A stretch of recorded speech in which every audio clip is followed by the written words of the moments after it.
it's funny that you brought that fact up about, when you were 16 and we're like, whoa, I've been here before. I had that experience too around that same age in London, but more specifically, Hampton Court.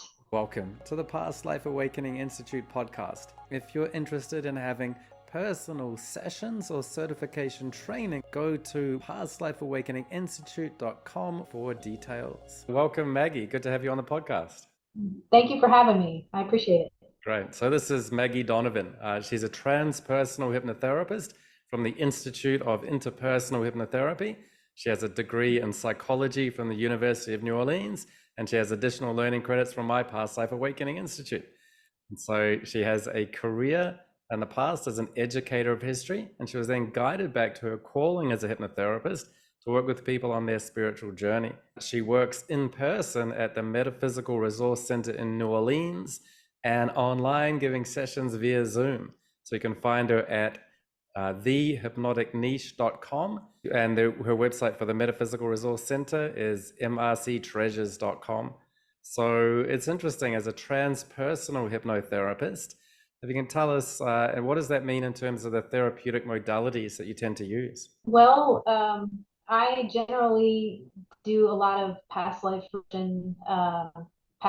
regression therapy and life between lives, but I also include karmic astrology or past life astrology in the mix as well.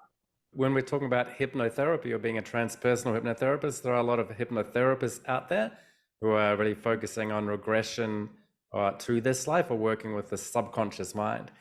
But it's nice to have hypnotherapy that adds in and knows, well, if we're going to regress to this life, we can regress to past lives, between lives. So what was it that made you decide to go beyond hypnotherapy, or even what psychology would work with, which is, the conscious mind, the subconscious maybe, to get into the superconscious and to these other really spiritual realms? So when I was about 19, I had discovered hypnotherapy and past life regression. And I was like, that's what I want to do. So I decided to move to New Orleans because I love New Orleans. I'm originally from Texas. And I decided to get a degree in psychology at the University of New Orleans. However, during that time, Hurricane Katrina happened, and it kind of threw a wrench in everything. I was able to get my degree, but I was washed back up to Dallas, and I had to find a way of making a living pretty quickly. Hypnotherapy schools were not online at that time. If there were, it was not on my radar. And I had plans to go to a school somewhere in California. I can't even remember the name of it now, after I finished here. But the hurricane happened. I ended up back in Dallas, and then I fell into teaching for a long time. So I taught, history, ancient history to middle schoolers for quite a bit of time. And then right before COVID hit, I had decided to come back around to hypnotherapy. So it was something like past life regression was something that I would regularly, research and consume on YouTube, as many videos as I could. It's just one of these things I couldn't get enough of. And, I had my first past life regression, ironically enough, at the metaphysical shop that I work out of as a teacher, and it just blew my mind. And I was just slowly but surely, I made my way to doing what I do now, which I love. Okay. When was Hurricane Katrina? How long ago was that? That was in 2005. 2005. Wow. It's a long time, isn't it? So, Yes.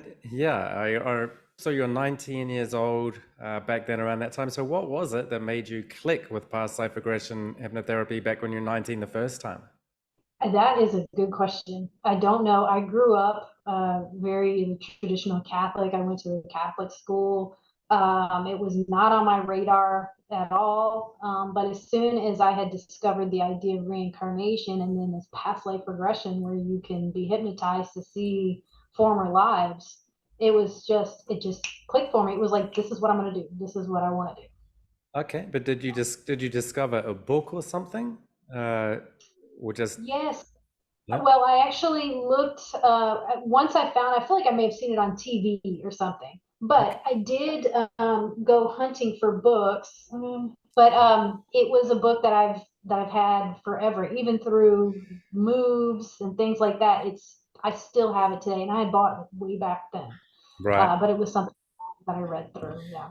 Was there something else happening at that time? Were you doing any spiritual practices? Did you have any awakening experiences?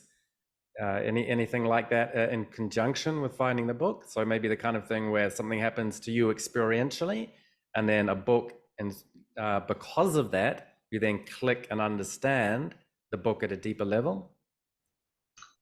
I feel like me understanding the book at a deeper level came much later. I Okay. think when I was younger, I was just really interested in the concept of it. Read tarot cards. I was into astrology even back then. Right. So very much always had a metaphysical bent. Um, but I feel that, it took a long time for it to actually click. So I feel like it probably just wasn't the right time for me to pursue it. I wasn't ready. Yeah, I see that commonly with a lot of students that come and do training with me. They'll often say, I've been interested in this for so long, but I haven't Mhm. been able to get around to doing it properly professionally.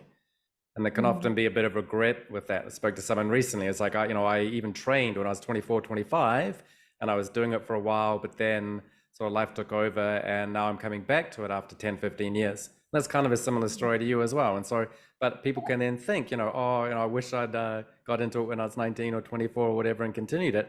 But I tend to find like the story of I was interested, but then couldn't do it for a long time and came back to it is the story.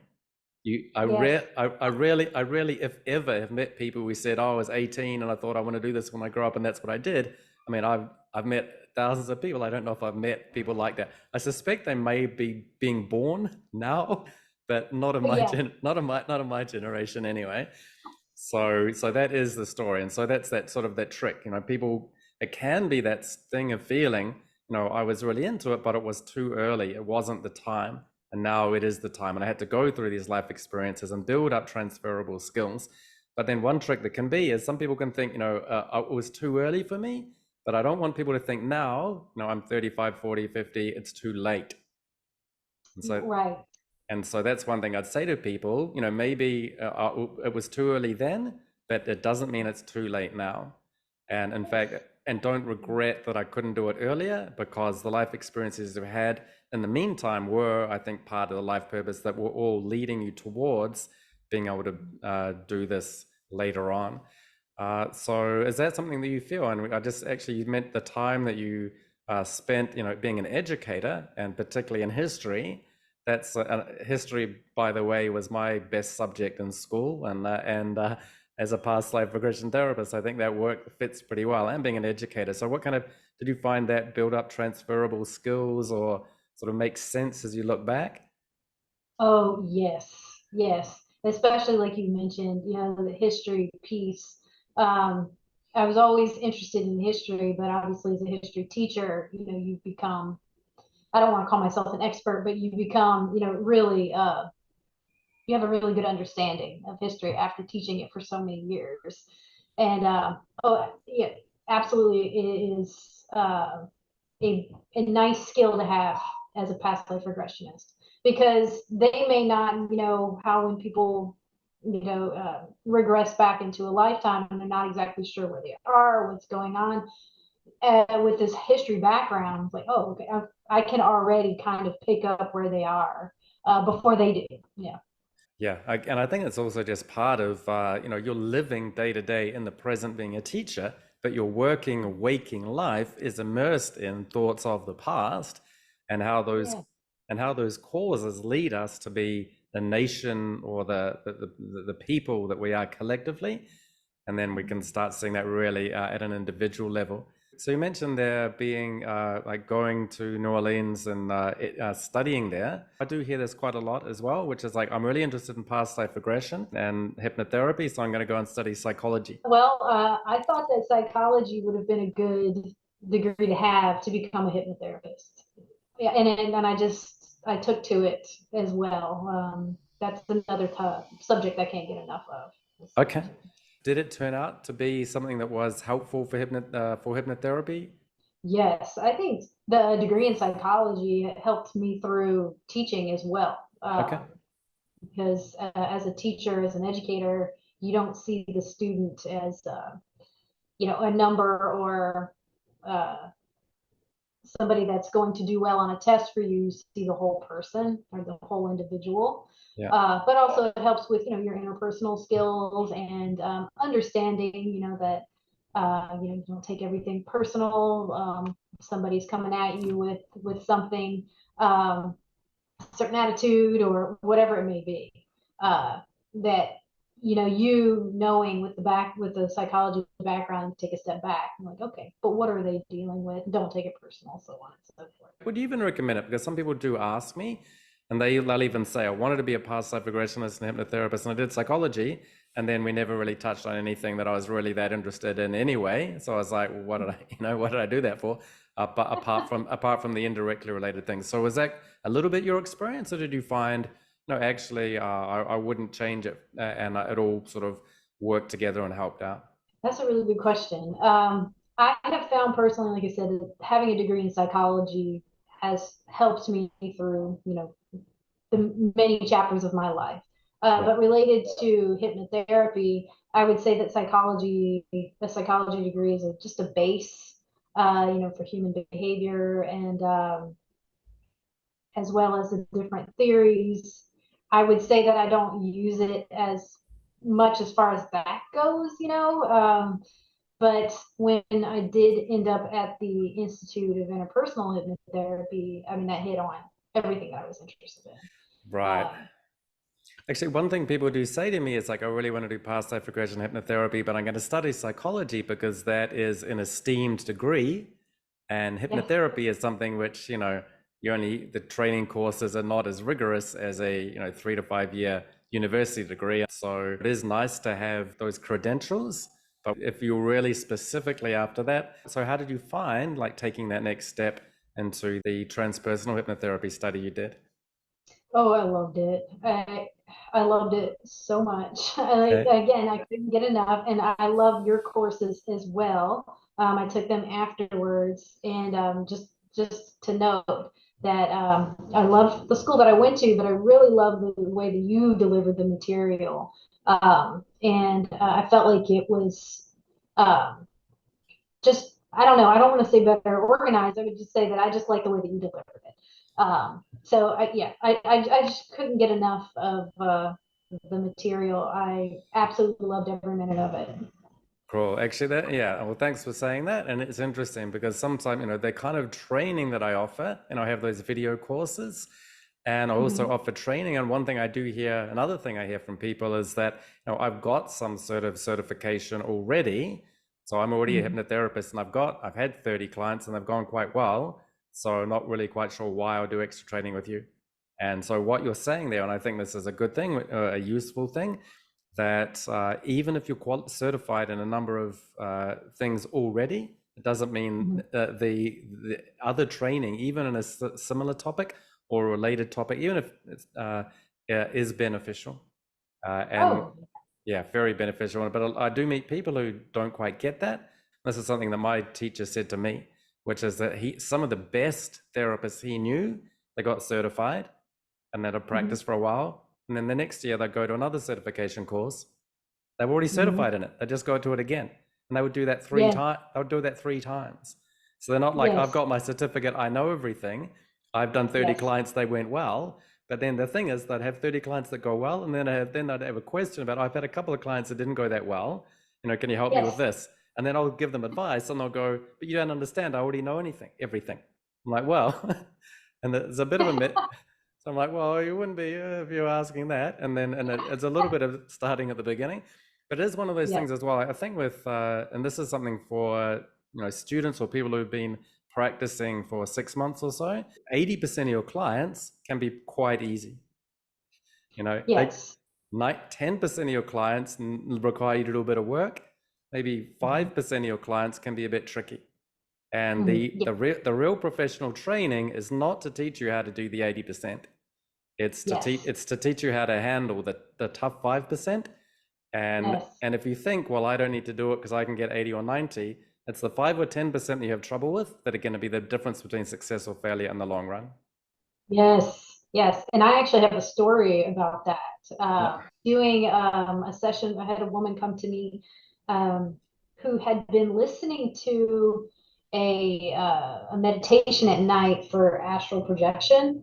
And um, she and her family, I, I'll just say they have a science background. So this was pretty new for her, a new concept for her. And one morning she woke up and she was starting to hear voices and different phenomenon were happening to her. So I, accepted her as a client and I took her on, and I started the session with the idea of doing just parts, just to see, if this was just something, what's going on, right? Starting with parts. And pretty soon the mood changed pretty quickly during the session. There was obviously something else there. And and I was like, okay, I was so grateful that I took your spirit attachment class, Yeah. because I was like, okay, going right to the handouts that you provide, and it helped me out so much during that session. So we ended up finding out what it was, and she actually had opened the door to abilities that she did not know were there. They were just dormant. And prior to this, she was scared. She was not leaving her house. She was just terrified of what was happening. And then I checked in with her about a week later after that first session, and she was like, I know what this is now. I feel great about it, and I'm going out tonight. And I was like, oh my gosh, that's great. So yeah, so you can think it's going to move along smoothly where you have your protocol, but then something can happen, and you're not always going to be trained on that sufficiently enough in just at one institution. Like, I do recommend constantly seeking new learning. I mean, how else are you going to grow as a hypnotherapist? Yeah. Oh, that's great. Yeah. And it is important. Everyone has their own style and emphasis. So when I teach what I teach, I really think about, I don't think about, can I just download everything I know? I really think Mm-hmm. about what I'm not going to teach, because Yes. like less is more is important. And if Mm-hmm. other people I want to teach stuff that only really I can teach, or that gives me a distinct voice and a distinct approach, so that if you've done it with other people, so the Yes. case of, if it was all cooked, if there's a certain standard where everyone teaches the same thing, then going to a different course and a different course over the years wouldn't make any sense. But Right. the reason that works is because teachers, and particularly in this kind of work, have their own style and their own emphasis. And you can go to a past life therapy training by one person and then go to another one the next week with another person, and you're getting two different sets of learnings. Oh, yeah. Yes. Absolutely. Mm-hmm. Okay. So actually, I wanted to just come back to what shapes you as a person. And so you mentioned you're born and bred in Texas. Uh, Mm-hmm. but then so that's sort of one place which has a distinct culture. It's almost, the Lone Star State. It's sort of one almost a sort of a country into itself. And then you go Yes. into New Orleans, which is a sort of quite a distinct culture in itself as well. So can you tell us a bit about those two big influences on, who you are as a person and the environment that you're living and working in now? Wow, that's a great question. Well, I was raised in Texas, in Dallas, so I was in Northeast Texas, and I had, like I said, I had a Catholic upbringing. I mean, the Irish nuns, the whole thing. Okay. um, I feel like that schooling shaped me quite a bit. I also feel that early on in that setting, spirituality is so much a part of your day to day that it's just a normal thing. But when I was in high school, my sisters were involved in the Anne Rice Vampire Ball Okay. here in Yeah. New Orleans. And I got to tag along one time, and I just fell in love with this city at a very young age. And I just I was like, I'm gonna live there one day, and I found a reason to come back for college. But Okay. and I did find out, later that there's a past life connection here, and so on and so forth. How far do you trace your family back? And like, did they come over from Ireland? Yes, yes. We actually just did that. So it's interesting that you asked. We actually just did our genealogy, and I can pinpoint different counties in Ireland that we came from. Okay. And so how many generations in the United States? Oh gosh. During the potato famine that everybody came over, so that was like the 1840s. Interesting, Um, right? Well, I relatively recently did my genealogy as well, and found and like my guys came over from England and Scotland in the 1860s. oh wow, that's Yeah, neat. yeah. So it's sort of funny. The United States. So I was born in New Zealand, so that's the last major landmass to be populated, or Yeah. even the Polynesians 1,000 years ago, and then we joined in 150, 200 years ago. So it's interesting. A lot of people in the United States, it's a couple of hundred years older. But yeah, okay, that's interesting. So Catholicism, obviously a big part of Ireland, and still part of contemporary American life.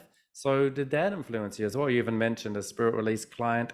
So was that the sort of the spirituality, even some of the ideas of exorcism or spirit entities are stronger in Catholicism than most other forms of Christianity?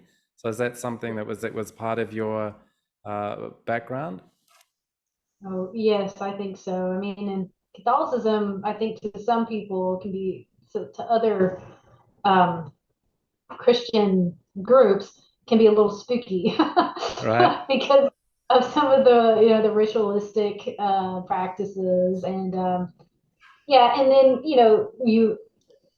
I was taught by Irish nuns, and they had their own mysticism, separate. They may not have noticed it, but they had their own mysticism separate from, just Catholicism. So yeah, it's always very superstitious, and I don't know Okay. how else to, but yeah. So Right. yeah, very much a part of my life, who I am today. Okay. And so then you mentioned that in New Orleans is probably like the spooky, superstitious, spiritual center as well. So you've sort of doubled up on that. So Yes. tell, and so I'm curious. Like, tell us a bit about even like New Orleans, like the energy of the place, and Oh, maybe yeah. what attracted you, or even what's happening there now. So you said you work with the Metaphysical Resource Center.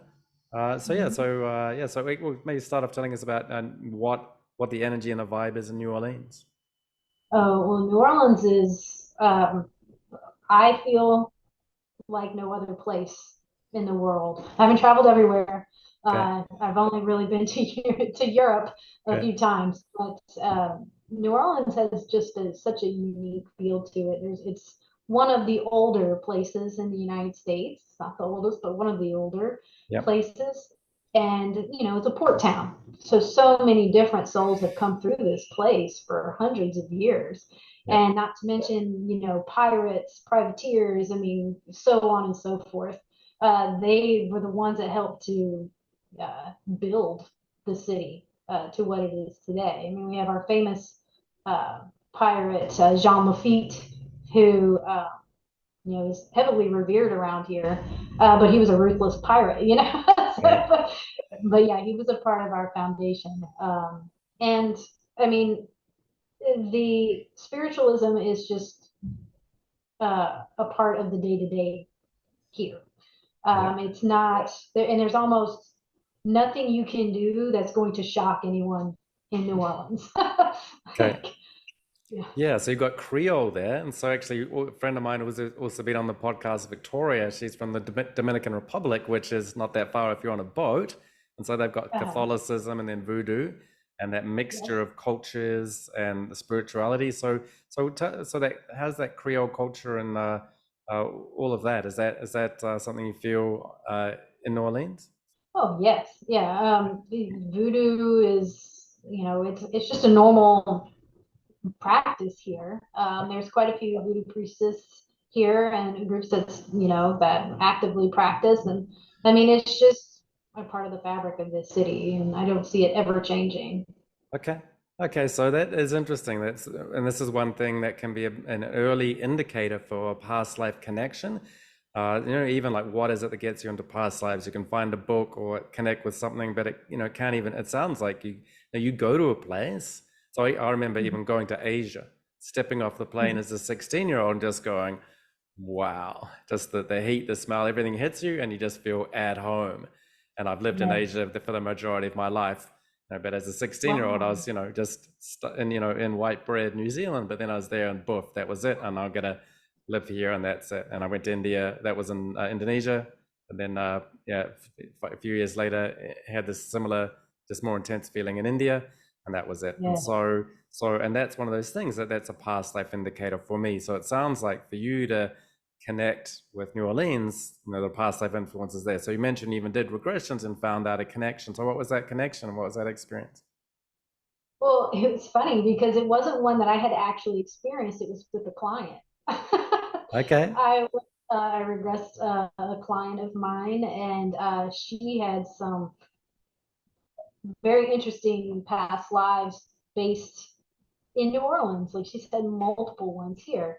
And there was a particular part where she was kind of involved, not kind of, she was involved in like brothels and all that whole scene, like the story, this Storyville here. And she's like, oh, and you're here too. And apparently I was associated with her as a friend of hers during that particular time. I was like, wow, I'm glad that I know that because I have yet to experience that particular life yet. Okay, interesting. Yeah, that is something like let's say out of if you do 1,000 sessions, I think you'll find a few, 2 or 3 times that you show up in someone else's. So it's been my experience about like it does happen. But if someone's thinking, oh, I've done 20 past life regressions, when am I going to show up in someone else? It's like do 1,000, and then that'll probably happen. Oftentimes, the experiences of our clients, they're learning and teaching them things. But often there's a dual lesson where whatever our client's experiencing or learning, oftentimes there's something in it for the therapist as well. And that's probably not an accident. Have you had that kind of experience or? Oh yeah, I feel like that with almost all of my clients. I feel like as much as they're gaining, I'm gaining too. I'm always learning, Right. from them. Well, exactly. Yeah. And so, I remember even just learning the word vicarious.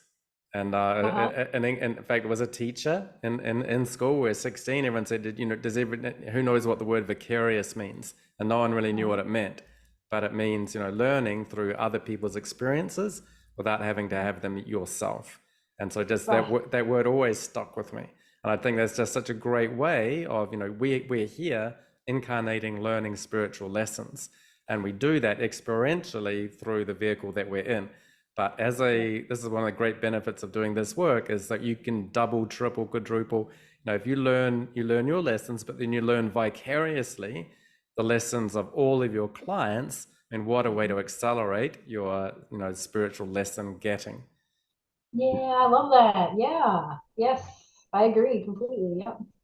That's the answer to a question I didn't ask yet, but why do we do this and what benefit is it and why do we keep doing it? I think that's a big part of it. And it is kind of magical when, you show up in other people's regressions and that kind of thing. So yeah, so that helps, answer some questions that you might have, why am I so into New Orleans? And the same thing, why am I so into India or Asia? And then you do past life regressions and you're like, okay, that makes sense. Yeah, so actually, can you tell us about some of your other past life experiences? You mentioned, you come back in a same country or a same city, and you can resonate with that. You have other ones where things are different. You're a different gender, you're in a different role. So, what's some of your other past life experiences personally? Well, it's funny that you brought that fact up about when you were 16 and you were like, whoa, I've been here before. I had that experience too around that same age in London, but more specifically Hampton Court. Okay. So one of my past lives, which I found out, much later, but when I was there as a teenager, I was blown away. I had no real I was really into Henry VIII and his 6 wives. I loved that stuff. Yeah. It's so juicy history. But beyond that, I didn't really know a whole lot about England. And then when I got off the plane and started walking around London, whoa. But when I went to Hampton Court, it was like I knew what was around the corner, especially when I got to the kitchen. It's like, I have been here before. It was so overwhelming for me. And Okay. then so later on, when I did a past life regression, not going anywhere, in particular, I landed in England and I landed in Hampton Court. And I felt like I was a teenager at the time. And I was, how when you have, your regressions, like you are, most of the time you're fully assimilated into it and you're feeling their feelings and you're having their thoughts. And I was totally boy crazy. Yeah. At Hampton Court, I worked there, and I don't know. I don't know if it was a lady in waiting. Like I was assigned to different guests that came, and I was supposed to help them get dressed. Okay. And yeah, and I just remember like seeing a guy up against the wall, and I was looking at his calves, Yeah. and I was like, wow, look at him, like looking at his calves. But I found out later that was a thing, like that was actually something that people found really attractive. All right. It was hilarious when it came out, but so that was one. And I progressed through that lifetime. I ended up dying pretty young, but it was one of my happiest lives that I've experienced through visiting my past lives. Okay, right. And so it's those kind of experiences, at a young age. So we mentioned, you have, I want to get into it. I have, or that's kind of an early awakening, and Yeah. yeah, it's the kind of thing that makes you, because, if you just start off as a blank slate with a Western education, just getting your idea around karma, past lives may or may not be real. No one's really mentioned it up until now. It's a bit of a weird Eastern kind of a thing.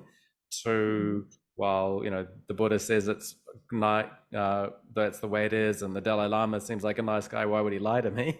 But but to have it as a really experiential feeling that you connect with it, is another next step. And so that's something that, yeah. And so you can have those experiences on your own, as a young person, but then in order to explore those, then that's what will draw you. So you said you went to the Metaphysical Resource Center and at a session there, and that you've ended up working there. So can you tell us a little bit about what it was like to, over those years, to have the initial experience, to have regressions that help it make sense? Now you go back there as a practitioner. So what's that center like? What's that community like? What does that place mean to you? Oh, I really, I don't know what I would do without this place. I love the people there. They offer so much to the community at a very affordable prices, I think, because it's outside of the quarter. So, in the French Quarter, a big tourist area, a lot of the metaphysical shops there are a little bit more pricey, while this place is not far, but maybe about 20 minutes away from that area, but far enough removed to where they service, the local community. And I just love the fact that they do offer, I mean, so many different types of courses, mediumship, to table tipping, and so on and so forth at very affordable rates, because they want everybody to experience the work that they have to offer and the gifts that these people have to give to the world. So I love it. Plus the shop too, they have crystals and pretty much anything you can think of, incense, different tarot decks, so on and so forth. But they're all very affordable. That's one of the things that I love most about it, is that they have a lot of integrity when it comes to this work. Okay, I'm just sort of curious as well about some of the logistics. So, do you have like an office there that you work out of? So there's a healing room. Yeah, So we just rent the room yeah. when we have clients. For people that they've done certification training and they're like, well, where do I take it from now? Do I get people on Zoom? Approach your community or other healing centers and see if you can get involved. And I think that's really useful. So I would work in wellness resorts. We had a lot of fellow practitioners giving a full range of complementary therapies, and you hang out with all other people who are doing similar modalities but not the same. So were there people, so is that kind of how it worked for you? Was there anyone else offering transpersonal hypnotherapy, or did you have to then explain to them what it was and get them on board, or how did that process of just sort of getting involved work for you? Well, it was really easy. They did not have a hypnotherapist on, staff, if you Yep. will. Yep. So I just I told them what I did, and the owner was just like, okay, well, we'll put you on the website. And I mean, it was really just that easy. Just another reason why I love that place, because they're just so open and welcoming as well. Yeah, that's great. So that's something I'd say to other healers. If you're looking for places to practice, and because it can be a lonely job, can be one Yes. where if you're only ever on Zoom, Mhm. or it is not, or if you want to be able to offer somewhere in person, you can't think of how to do it. That is one way. So Yes. yeah, so that's great. So you're doing that, and so yeah, great to see you're doing that, and other people can follow your lead. Yeah, and so part of that is as well as you get to work. You're in a peer-reviewed environment, and it's sort of even nice to have on your CV, which is it's another form of social proof. Yes. And because of that, actually, I went and did a good job there. They let you stay on, but I also ended up giving training in my modalities to some of their staff members. So I get to Oh, sell, that's great. you sell sold a whole full training course as well. So there are a lot of benefits in getting involved in your local healing community. So I recommend people doing that. So you're doing transpersonal hypnotherapy, which is hypnotherapy regression based, but then bringing in past lives between lives, which is, it may seem like you're offering a range of modalities, but in a sense, it's really just sort of one that all just fit together holistically, isn't it? Yes. But then one thing you are doing is bringing in this one other aspect, which is less common. What was it that got you into karmic astrology? Astrology was something that I was interested in, as a teenager, and it just never went away. It was something that I always was looking into, building my knowledge on through the years, until I had, discovered um, past life astrology or karmic astrology. It's just doing progressions and things like that. Uh, but when I found that, like, oh, like blew my mind. Okay.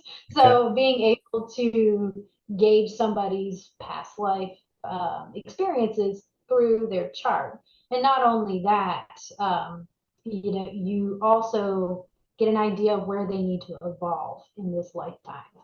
So that would be your south node and your north node placement. I work really heavily with that end of the karmic astrology. Um, your south node placement is energy that you're comfortable with what you're good at, what you've mastered from past lives.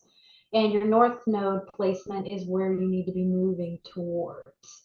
So for me, I felt like that fit beautifully into past life regression sessions, Okay. especially if you geared it towards spiritual growth. Um, so I would regress somebody to their south node placement life, and we would move through that, do any particular healing that we need to do from that lifetime, and then I would do a piece to help them propel themselves forward on their north node track to help them along. Okay. Yeah. So astrology is one of those things where, for me, you've got Western astrology. Yes. And I came across, I was living in India for years, and in the yogic circles, I met people who got pretty into Vedic astrology. And then I also, besides yoga, I was also pretty into Tibetan Buddhism, spent a lot of time there. And I noticed on your Instagram, you're mentioning the Tibetan astrology as well. Well, I do. I'm very familiar with Vedic astrology. I had recently discovered components of Buddhist astrology, which I'm very interested in as Okay. well. I did write a quick little blog on the death horoscopes in Buddhist astrology. Um, I feel like I know that there's a lot of debate about this as far as Western versus Eastern astrology. Yeah. It's very different. but then it's not. I feel like Yeah. I feel that there's a value in all of them.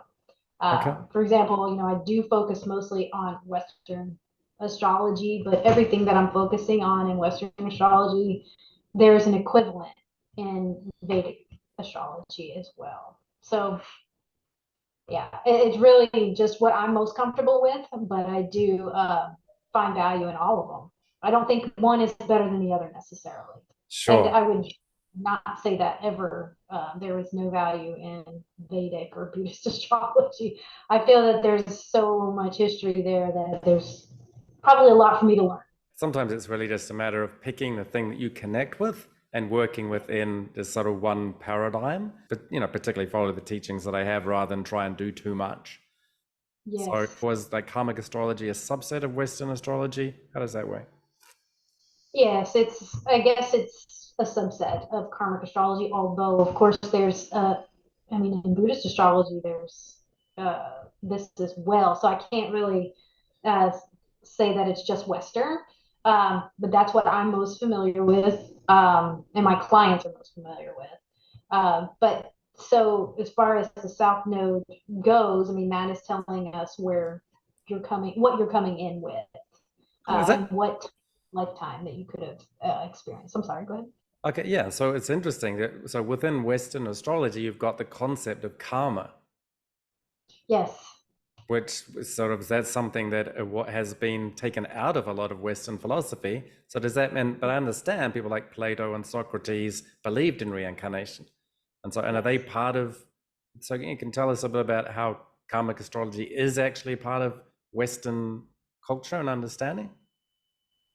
I think that it is, and it's gaining more and more attention in recent times. Especially you've seen this a newer generation of astrologers. First of all, there's a lot more astrologers nowadays, Okay. and which I love. I'm really excited about that. But you also are seeing that rise of karmic astrologers, uh, which is awesome. I try to follow as many as I can and learn as much as I can from anybody. Um, but yes, it's definitely there. Okay, well, that's interesting. I mean, that's part of what I was talking about. The Catholic background that you have, being in Texas, the Bible Belt, all this kind of stuff. But it's so that's kind of interesting when you really go back into it, because what people can have this thing of, there's an Eastern culture of reincarnation and past lives versus there's one life, you go to heaven or you don't, and that's kind of it. So the idea of karma is something, like I said, you have to overcome your Western education in order to take it. But just rather than having to believe in a weird Eastern thing, you can Yes, realize, well, this was actually a lost part of my Western education as well. So yes, yeah, so that's great, and so we're not rediscovering or taking on a foreign way of thinking, which is a very this life way of thinking about the world anyway, because yes. nothing's really foreign if you're a soul, particularly if you remember being born in the East a number of times, then like you're only a Westerner in the conventional definition in this life anyway. So to speak to that, I was going to ask you about some of the case studies that you have with people. So maybe you can tell us a bit about the kind of issues that people bring to you, and then the kind of resolutions that you end up finding. I had a case with a woman who, when I spoke with her during our consult, you could just feel like the heaviness that she was carrying around with her. She was just at a loss about her life. What was her purpose? Was pretty much uh, her main issue. However, she was struggling with, other, depression and so on and so forth, on top of all of that. So she ended up booking a karmic destiny session, and that's my whole session with the astrology and so on and so forth. And we ended up regressing her to her South Node past life, and she had a Scorpio South Node. And I have found, and I recently did a video on TikTok and Instagram about this, that Scorpio South Nodes tend to have very intense past lives. So she had a Scorpio South Node, and the lifetime was her working as a servant in some estate in England. And it just seemed like, everything was normal until, the truth was found out. She was heavily abused. She was sexually abused, and apparently she is holding secrets. The children that she had, they were passing off as their children. The owner had actually, or her, I don't know what you would call him, her boss had been raping her and having children, and she had to pretend like they weren't her children her whole life, even though she took care of them. So through that session, we move into the death scene, and it was sad. I mean, the whole life was sad. They pretty much, sent her off to a convent to die, and she had a lot of regrets left over before she passed. And so after the death scene, we worked through these regrets and releasing a lot of this and any residual karma, anything that she was carrying. And then, I progressed her towards the question and answer phase, where she'll get 20 questions that she gives to me prior to, and then I'll ask on her behalf. And she had some spirit guides come in, and we asked all of her questions, but the biggest one was the life's purpose question. And they were very specific. They told her that she was here to help take care of, animals and older people. That was part of her purpose. And then I progressed, through the session, and we went through the North Node piece where I tried to propel her forward on that North Node track. We come out, and a week later I contact her, and it was like night and day with her. She said that session it was like turned a light bulb on for her. She's like, now I know my purpose. And she had already looked into volunteering at animal shelters, and she was taking care of her 90-year-old mother and aunt.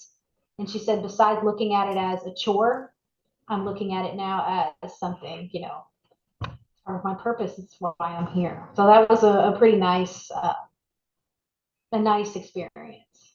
Yeah, that's great. And so it is funny. People are always doing an action, and it's like, what do I do?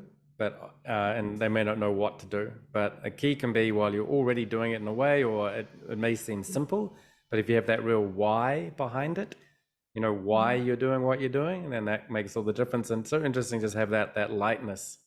That is just remind me, what was the presenting issue?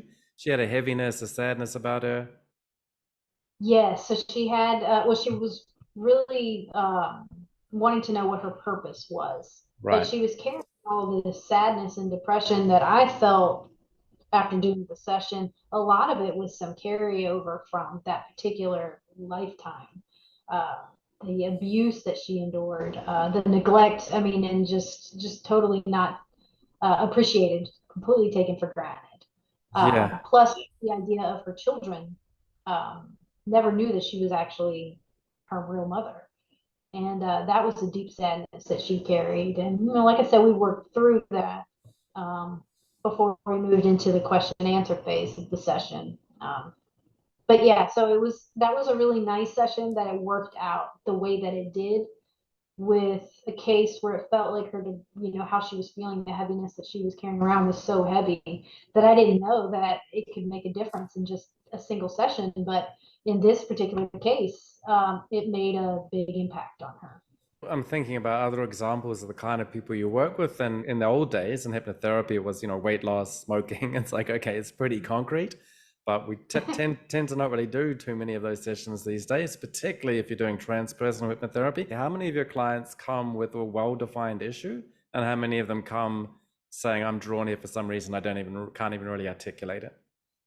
Wow. Yeah. I would say that a lot of them either just want the experience, or it is, that life purpose sort of, nebulous thing. So, yeah, I would say that most of the time that's where my clients fall. Do I have clients that come in with specific issues? Yes. But for the most part, when I'm doing just my transpersonal hypnotherapy, it's within that realm.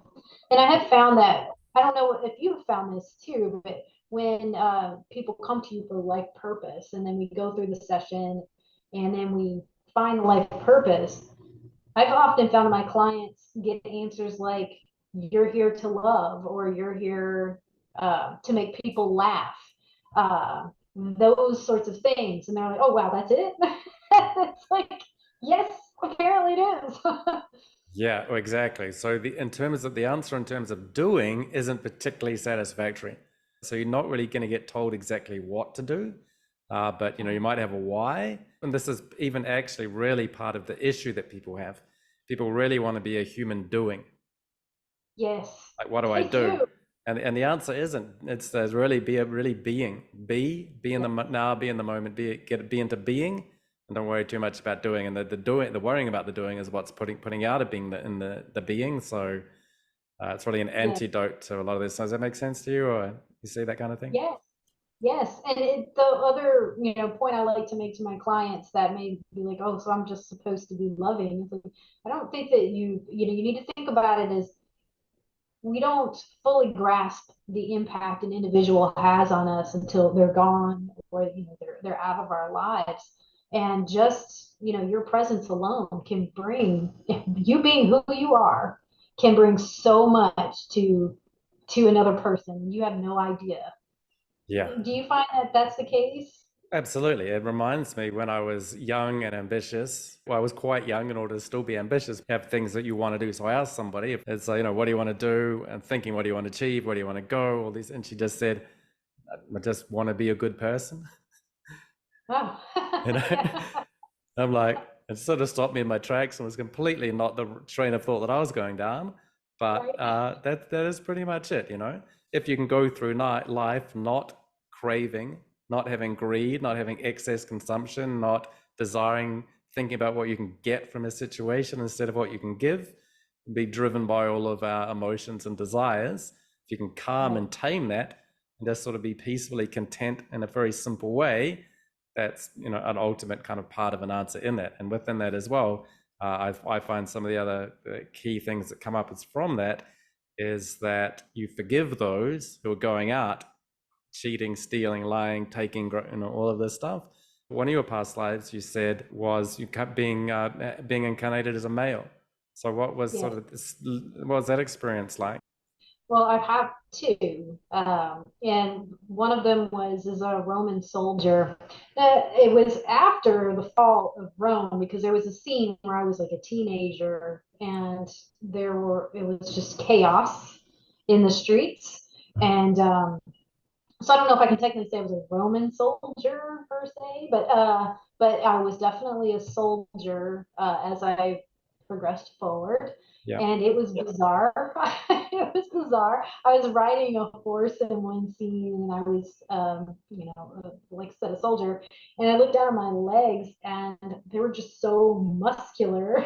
And I felt like I had like dark hair, like to here, and I felt like I was God's gift to women. That's how I felt. But that was like my attitude, and which was weird. I'm noticing a theme here. You and your beautiful calves.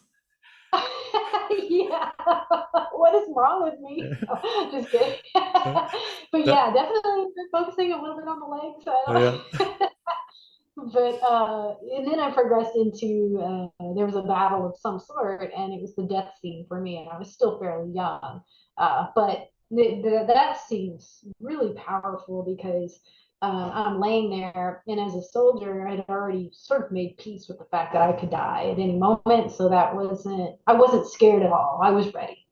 And then off to the side, this golden cloud opens up, and I see these faces poking through with smiles, and I'm like, I know who that is. And it was like, I knew who they were, but I didn't know who they were. Like, in that life, it was my father, and in this life, he was also my father who came to retrieve me. And I was like, thank God this is over. And then like left. And then I had another lifetime Um, it had to have been like in the 1930s, 1920s. I feel like it was somewhere in the South Yeah. here. And being a young man, one of the scenes was me going to a party, and I remember thinking about the flappers' dresses. Things had changed as far as fashion goes. And I Yeah. remember thinking, like, I'm glad that they're wearing less clothes. And that was just a very different feeling for me. And I was also, yeah, just there scoping out the ladies as a young man. And Yeah. then I got in my car and I had it was moonshine and it was in a bottle and it was next to me and it was just like a lovely night and I'm just cruising by drinking like it was just it was different. Yeah, and then I ended up it was a man that was like a judge or a lawyer or something, and yeah, that's something else that comes up often. I thought of another case where a woman was struggling with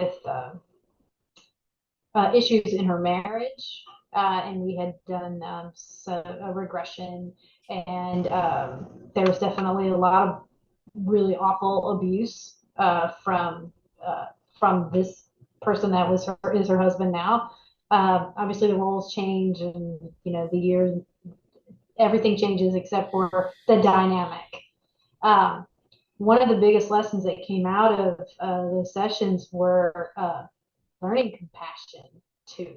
Uh, and that is not easy when it's somebody that may have harmed you quite a bit, abused you, so on and so forth. But I have found that that's another big one that comes through is learning compassion.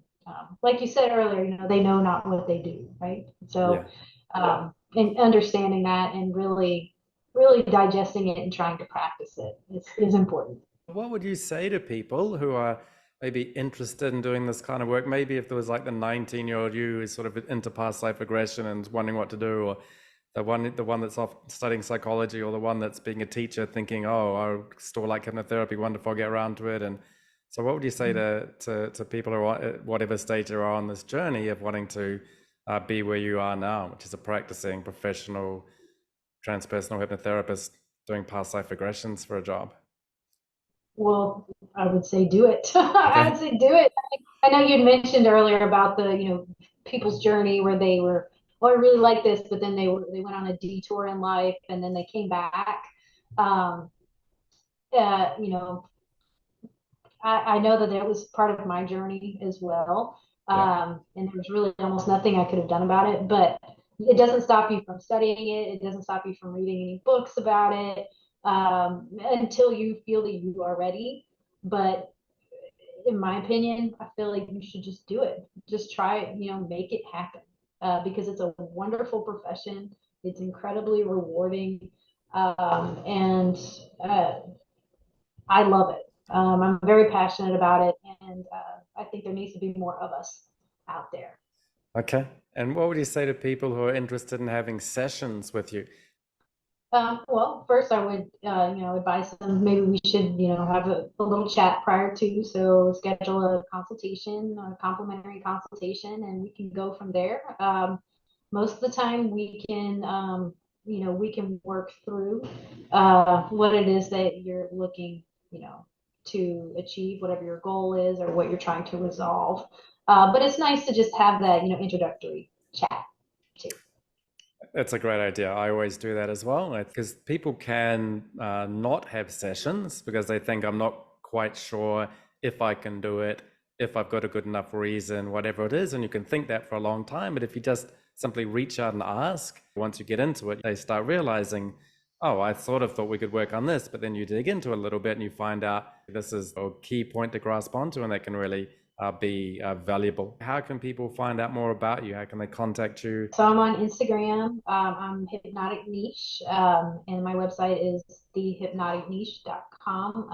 I'm also under Maggie Donovan Hypnotherapy as well. So yeah, you can find me there. Okay, great. I'll put the links up in the podcast and the YouTube. So yeah, check out Maggie's work. Yeah, and so thanks so much for being on the podcast. Oh, thank you so much. I really enjoyed it.